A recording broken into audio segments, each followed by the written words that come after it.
Oke, assalamualaikum warahmatullahi wabarakatuh. Halo semuanya, kita bertemu lagi di video, yang berikutnya ya.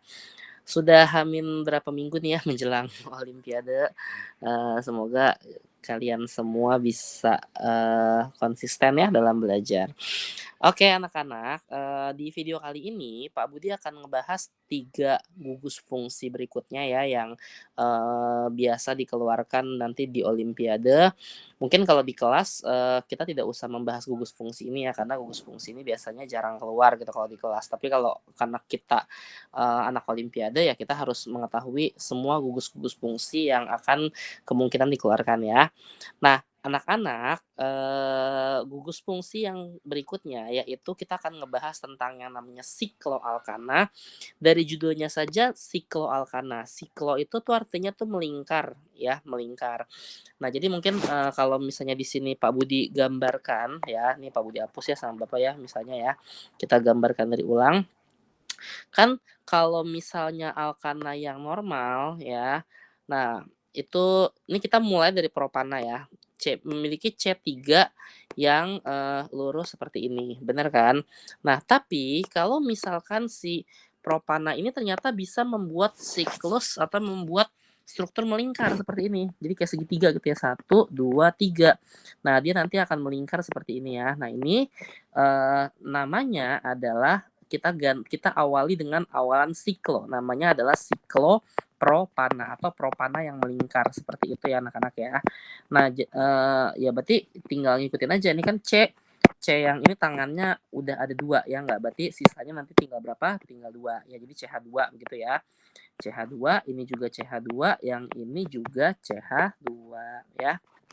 Nah, ya berarti kalau butana, kalau kita bikin siklus melingkarnya ya kayak persegi gitu ya, satu 2 3 4 gitu kan. Nah, dibikin melingkar seperti ini. Nah, ini namanya adalah siklobutana ya, seperti itu. Nah, pentana juga, bisa ya kita bikin melingkar, berarti jadi segi 5 ya, satu 2 3, 4 5 ya, nanti akan seperti ini bentukannya.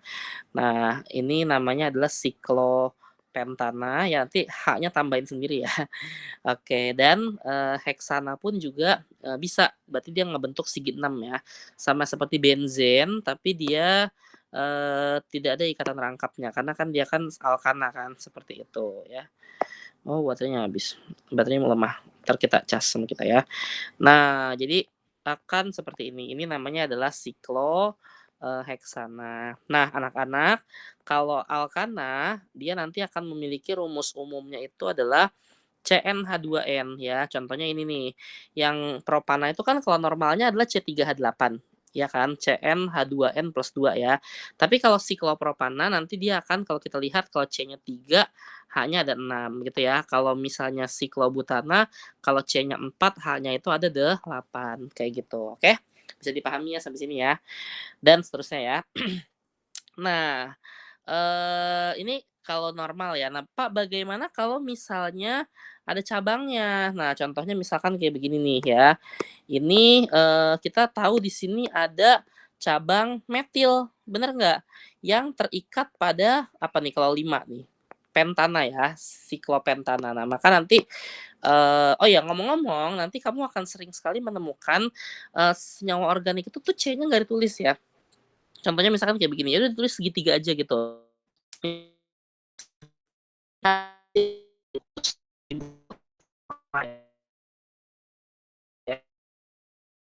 segini, nah, gitu aja. Jadi ketika kamu, eee, seperti ini berarti bukan berarti dia ini ya, salah nulis, tapi memang ini sebenarnya, C itu biasanya nggak ditulis ya kalau dibuat dengan formula.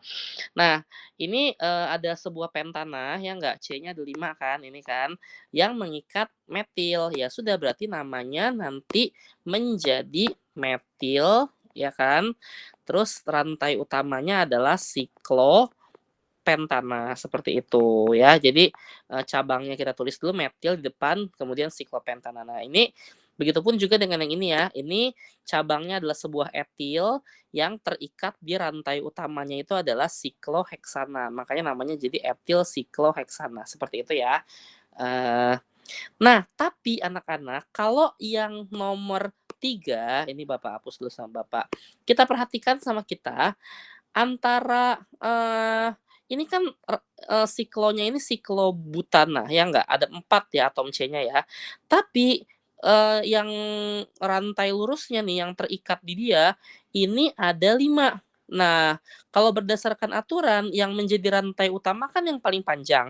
Berarti ini rantai utamanya, ini adalah cabangnya. Paham ya sampai sini ya? Kalau ini kan contohnya yang atas nih, ini rantai utamanya ya ini pasti karena ini 5C ya kan. Ini C-nya cuma satu C ya berarti ini jadi rantai utama, ini jadi cabang begitu kan. Tapi kalau misalnya nomor 3 kebalikannya, yang rantai utamanya itu yang ini. Kenapa? Karena dia lebih panjang ya C-nya 5 ya. Nah, maka anak-anak sehingga yang menjadi cabangnya adalah si siklobutananya gitu ya. Karena dia cabang, jangan siklobutana tapi siklobutil seperti itu ya, siklobutil. Ya kan kalau cabang kan akhirannya il ya, strip, rantai utamanya ya pentana, seperti itu. Paham ya sampai sini anak-anak ya? Oke. Nah, sekarang Pak, bagaimana kalau misalnya di sini, ini Bapak hapus ya sama Bapak ya. Nah, cabangnya berbeda ya, ada cabang metil, ada cabang propil. Ininya, apa namanya, rantai utamanya yang ini ya, gitu kan, 5 kan karena C-nya tuh paling panjang. Nah, maka kita penomorannya itu ya sebenarnya sama aja sih kayak yang biasa ya, tapi penomorannya itu kita mulai dari cabang yang abjadnya itu, lebih duluan. Kan metil itu M, etil itu E. Nah, sehingga nanti si etil kok etil sih, sorry, propil propil ya, ini metil, ini propil ya.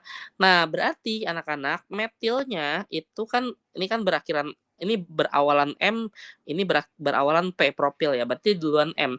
Nah, sehingga nanti nomor satunya itu dari sini, begitu ya. Nah, nomor duanya ya jangan dari sini ya, nomor duanya itu yang dekat sama cabang berikutnya, yaitu nomor duanya dari sini ya. Sehingga M sama P kan kalau kita urutin duluan M ya, ini namanya menjadi satu metil ya, tapi biasanya kalau satu jarang tulis ya, tapi nggak apa-apa kita tulis aja. Satu metil, 2 propil gitu ya. Nah, rantai utamanya adalah siklopentana, seperti itu. Oke, bisa dipahami ya sampai sini ya.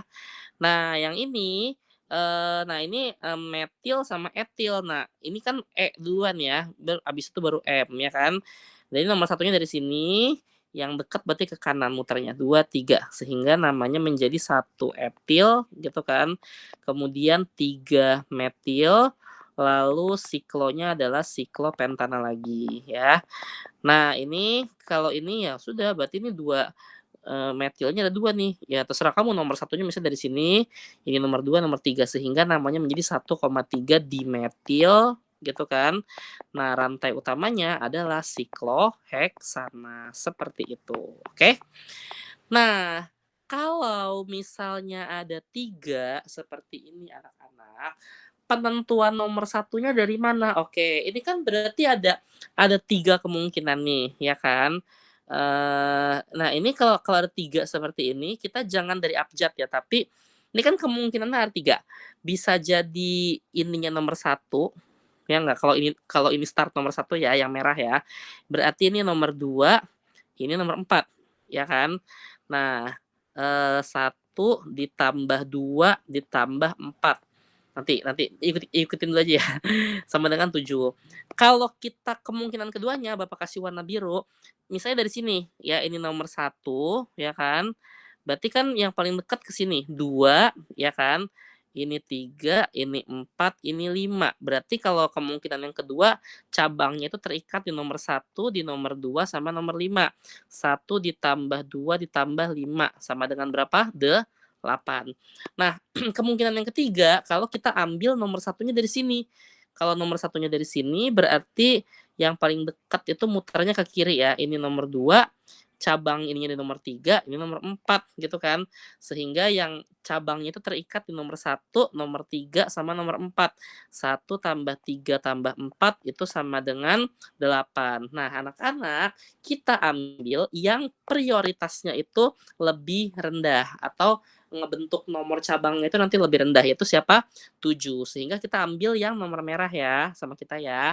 Jadi kalau gitu nomor satunya itu kita start dari propil, 2-nya dari metil, 4-nya dari mana? Dari etil. Nah, tapi pada saat penyusunan penamaan, ya kita start dari yang abjadnya paling rendah, yaitu E dulu ya, yaitu etil. Berarti kalau gitu ini adalah 4 strip etil, ya kan. Kemudian metil sama propil berarti M dulu, kemudian 2 metil, ya kan.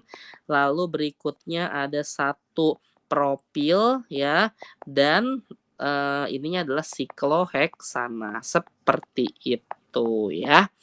Oke, nah ini juga sama nih, berarti ini ada 2 kemungkinan ya kalau ini ya, cuman 2 kemungkinan.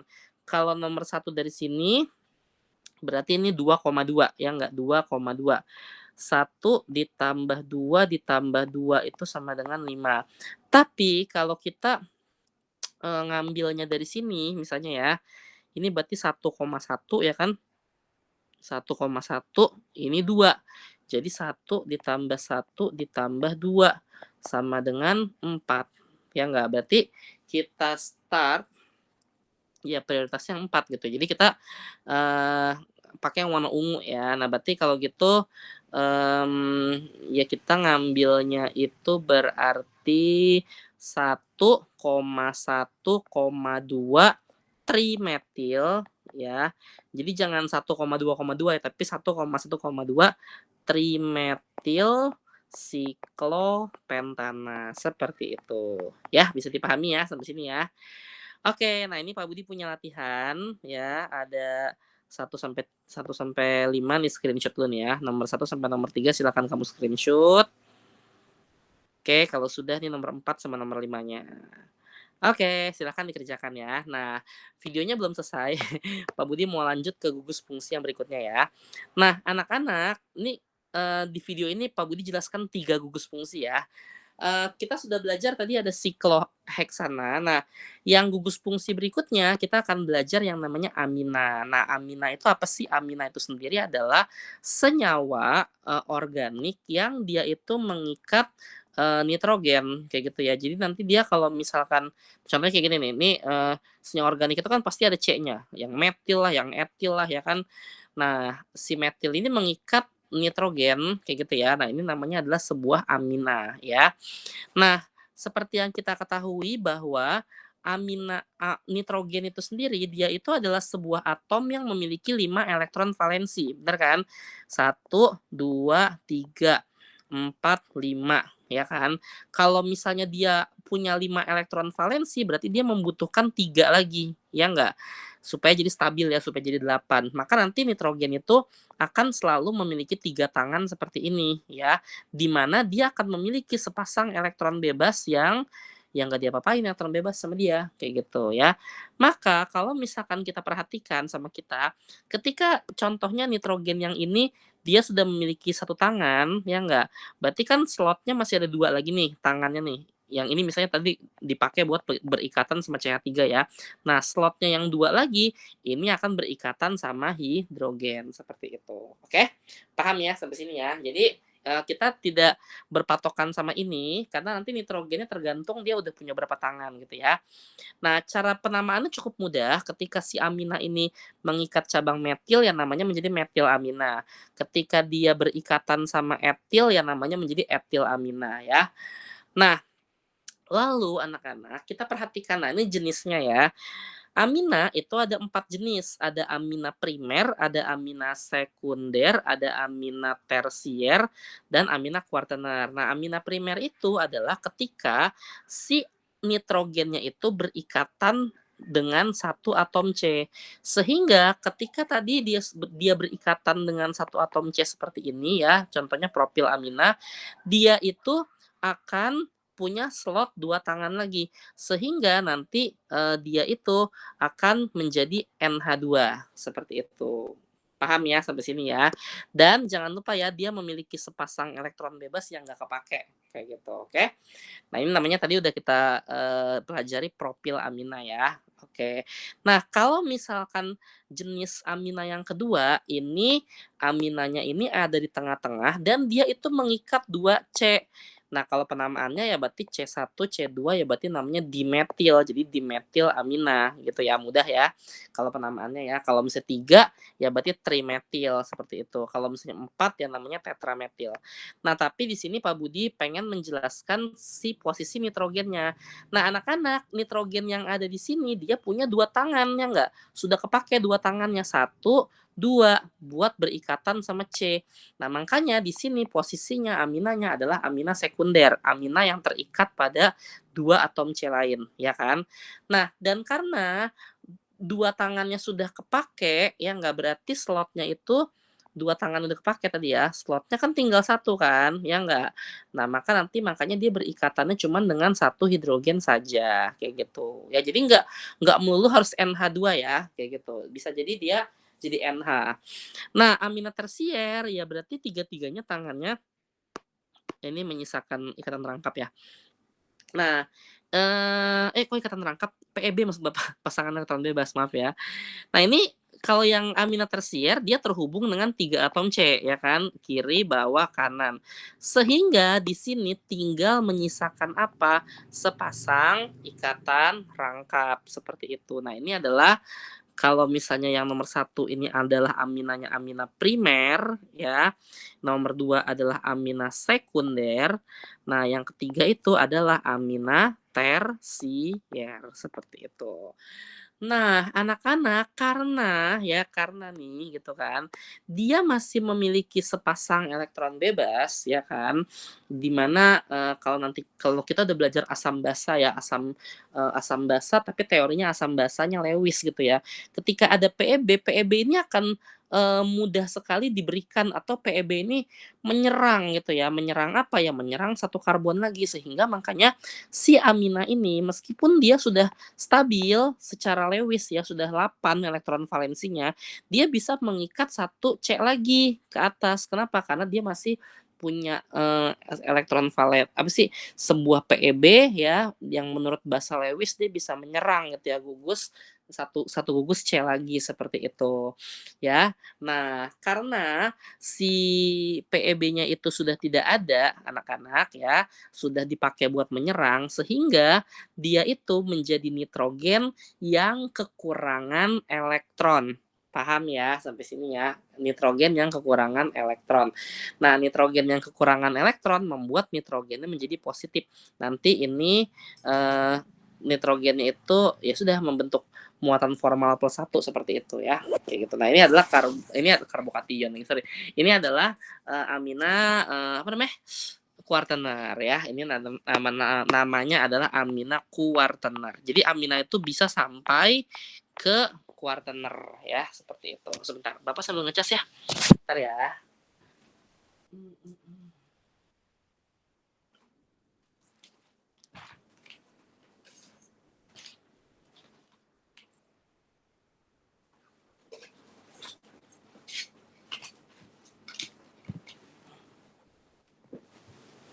Oke, sebentar ya, sebentar ya.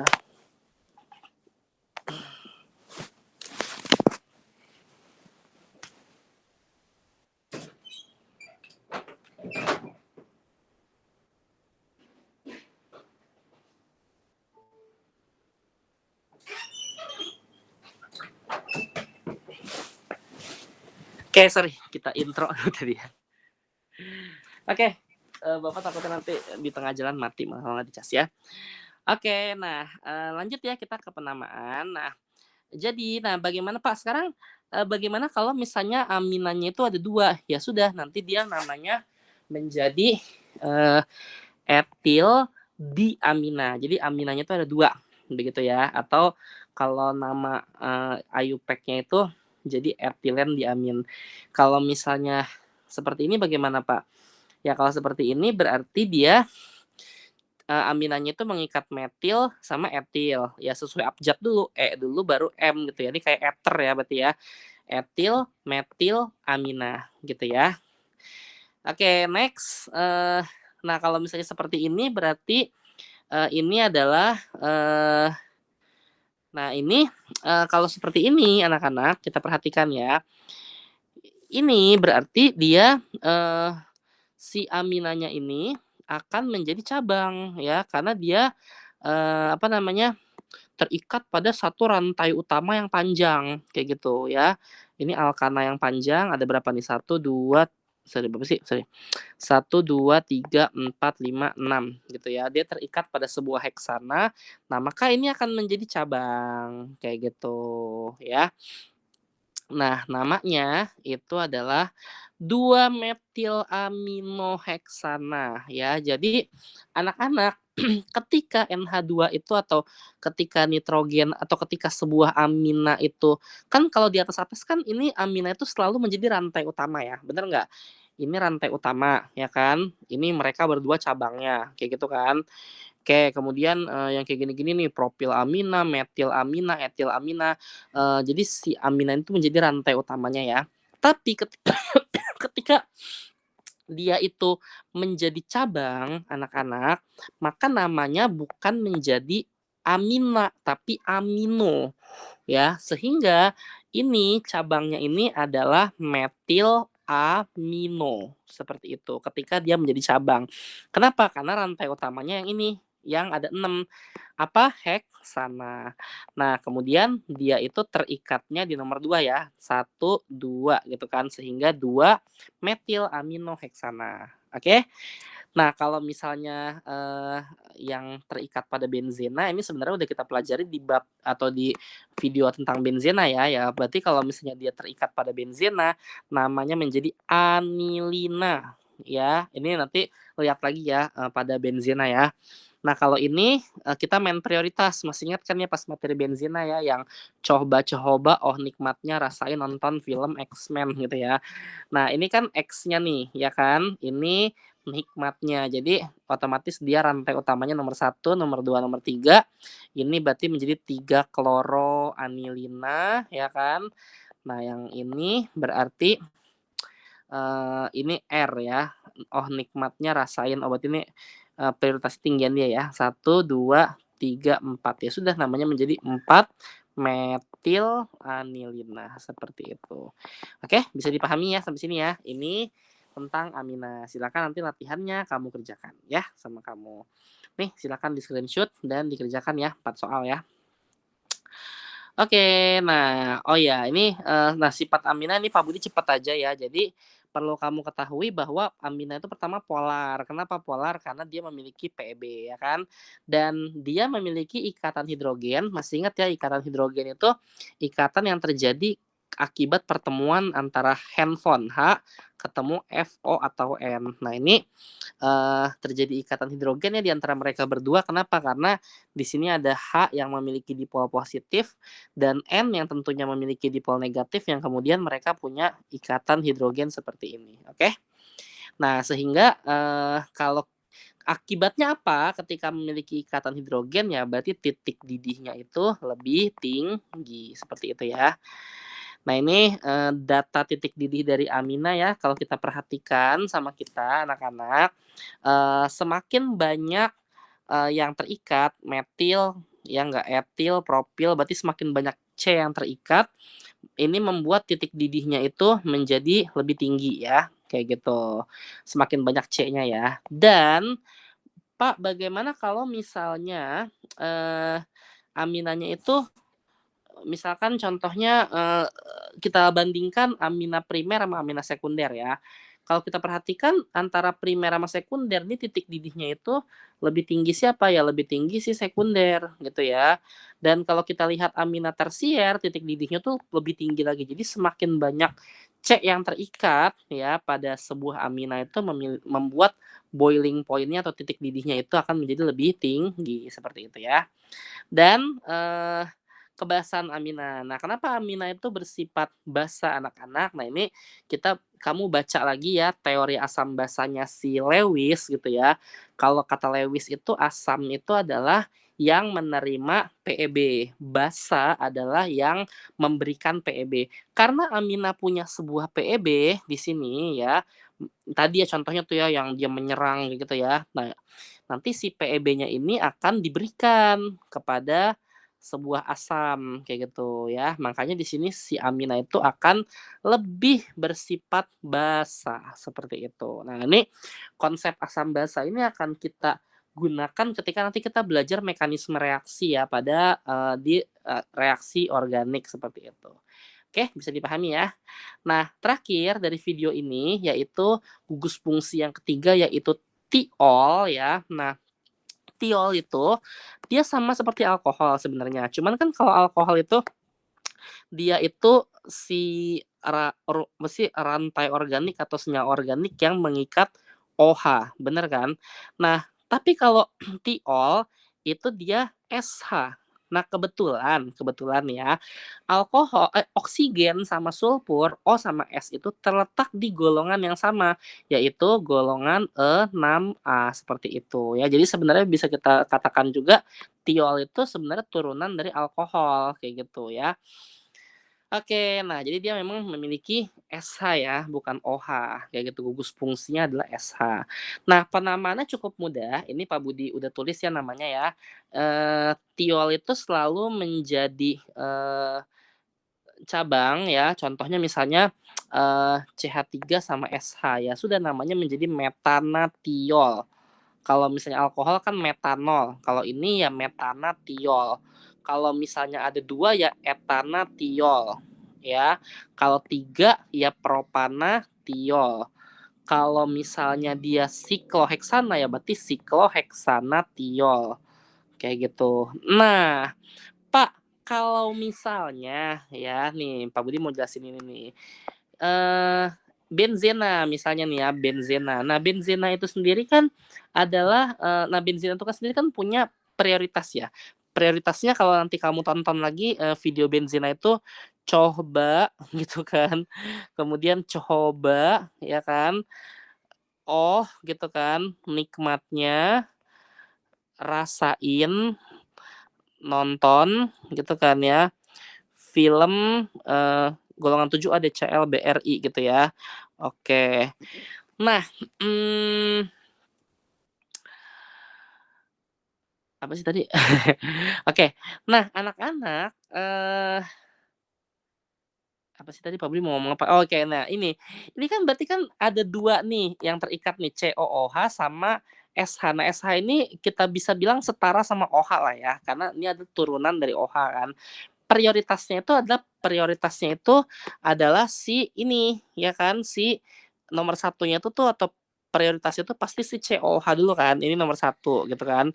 Berarti dia nomor 2, nomor 3, nomor 4. Nah, anak-anak kalau misalnya di sini mau tidak mau si tiolnya ini akan menjadi cabang, ya enggak? Karena rantai utamanya atau prioritasnya pertamanya itu adalah si asam karboksilat. Sehingga ketika dia itu menjadi cabang anak-anak, dia itu akan dibaca merkapto, bukan tiol, ya. Jadi kalau misalnya begini, jadi 4 strip merkapto ya. Nah, asam benzoat, asamnya di depan ya, benzoatnya di belakang, seperti itu. Jadi ketika sekali lagi ya, ketika si SH itu menjadi cabang, namanya bukan tiol lagi ya, kalau dia akan menjadi merkapto. Paham ya sampai sini ya?